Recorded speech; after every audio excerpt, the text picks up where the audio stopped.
Hello everybody, I'm the Basement Reviewer. Welcome back. So, I want to talk a little bit about another thing from my childhood, somewhat.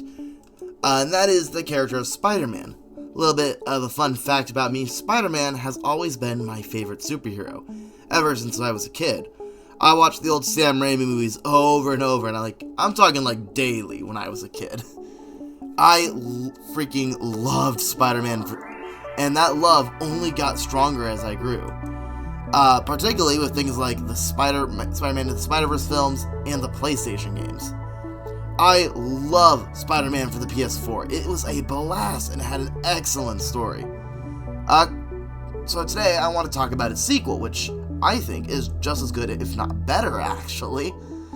But I do want to mention, clips in this are going to be mostly trailer footage, with maybe a couple exceptions. This is because recording on my PlayStation is a little frustrating, so most of the clips I'm going to use are from the internet. So, that's why I don't have a ton of footage on gameplay on this one. I'm sorry. Once I figure out the recording feature on PlayStation, that'll change. So the story on this one. Let's start there. Let's start with the story. The story picks up after the Miles Morales game. Obviously, it's a sequential event. And it features both Spider-Men trying to prove themselves as the best Spider-Man they can be. Specifically, Peter goes through the game feeling inadequate due to his inability to stop Kraven and the people he couldn't save.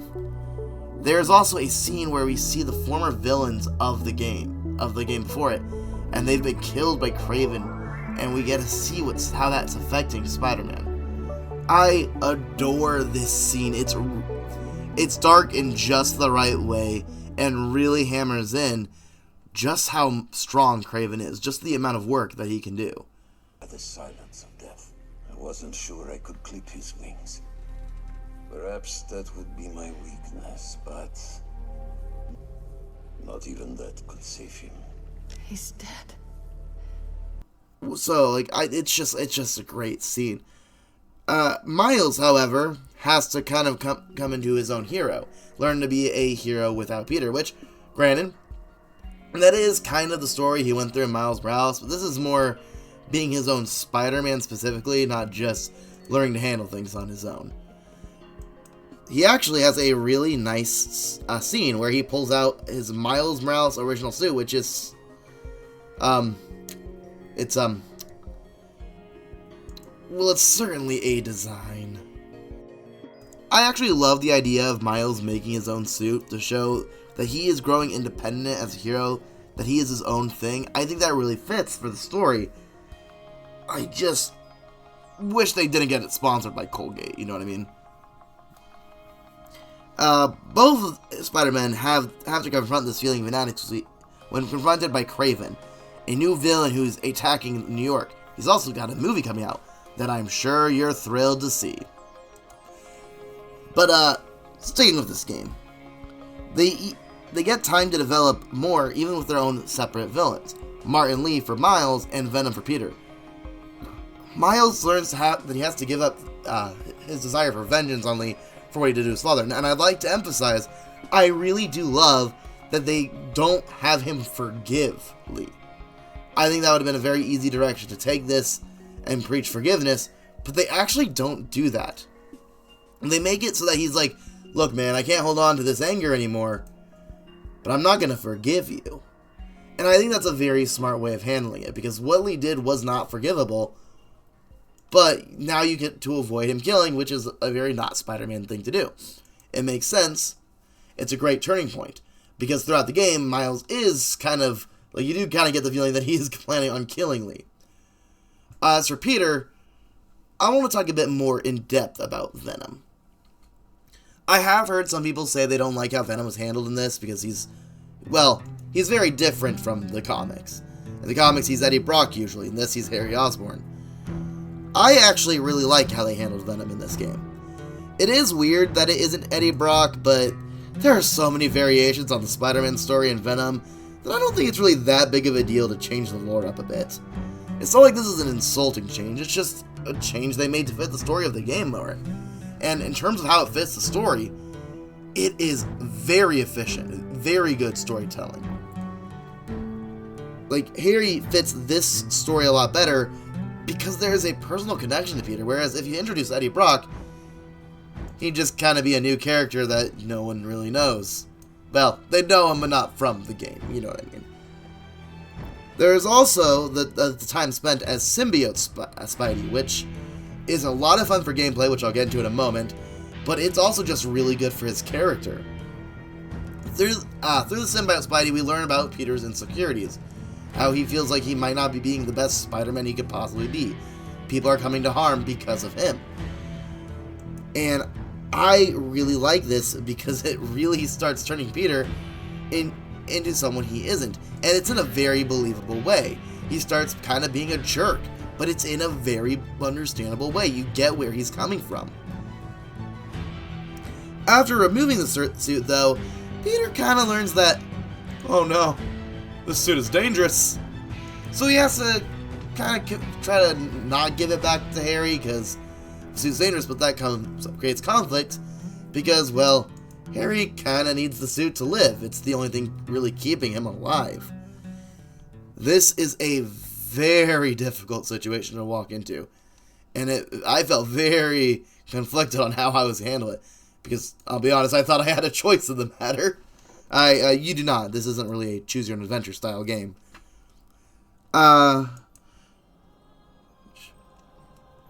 He tries to get Harry not to put the suit back, not to take it, and he tries to keep it away from Harry as well, but it obviously doesn't really go very well. It doesn't go the way he planned at all, and ends up creating Venom after the suit possesses Harry. Venom is just an incredible villain. He's brutal in all the right ways.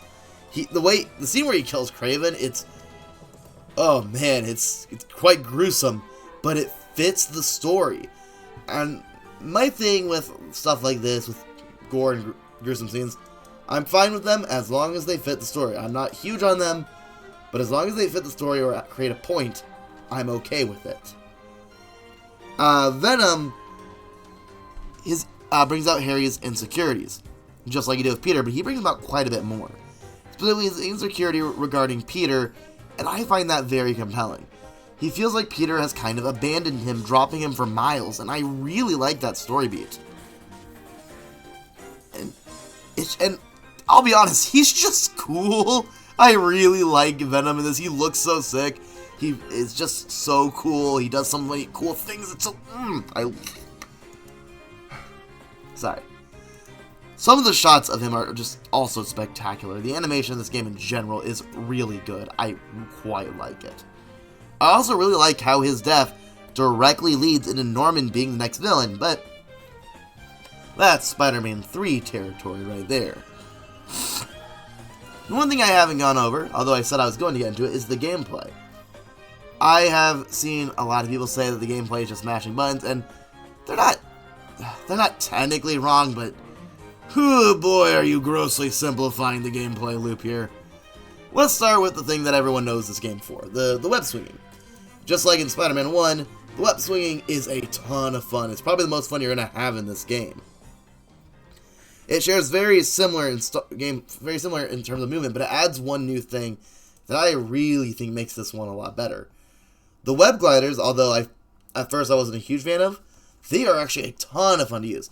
And I should make it very clear, I was not a fan of it because I thought it would take away from the importance of the swinging. But it actually doesn't. It flows into your web swinging quite well, and it helps you get across longer distances, such as Central Park, a lot easier.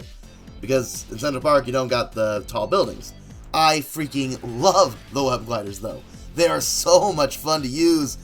Oh, man, I quite enjoy them. There's also a new webline feature that creates a ton of room for stealth. You essentially get to create your own ledge that you can spy on people from and use stealth attacks. I really love this feature, too.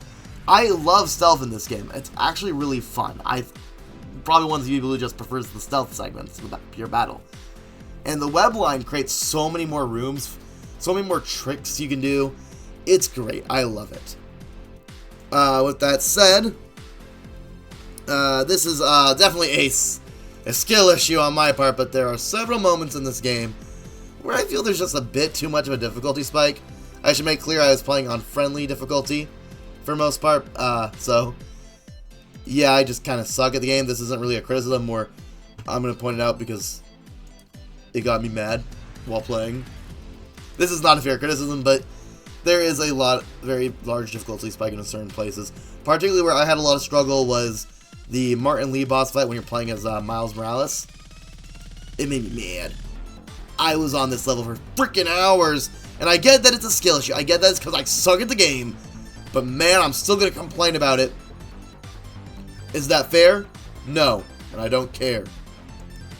The other issue I had is I really wish you could just have a level select feature after you beat the game. Like, I know you don't need one in every game. It doesn't necessarily ruin the game, but I want to go replay certain levels. Particularly, there's a level where, I'd say spoiler alert, but like, if you're watching this, you probably already know it. But there's a level where you play as Venom, and it's really fun. But I don't get to replay it ever. Like, I adore this scene. I want to play it so much. But you only get to play it the one time, and I forgot to create a save state so I could play it whenever I want. So if I want to play it, I have to play through a very significant chunk of the game. Again, this is kind of a nitpick, so it doesn't take away from the game. But it is something that does hold it back a little bit for me. Overall, I'd say this is a very, very good game. It's got great story, excellent characters, and I'm really excited to see what Spider-Man 3 has in store. Everything in this just comes up together to make it a ton of fun, which at the end of the day, having fun is what video games are all about. So until next time, I hope you have a good day.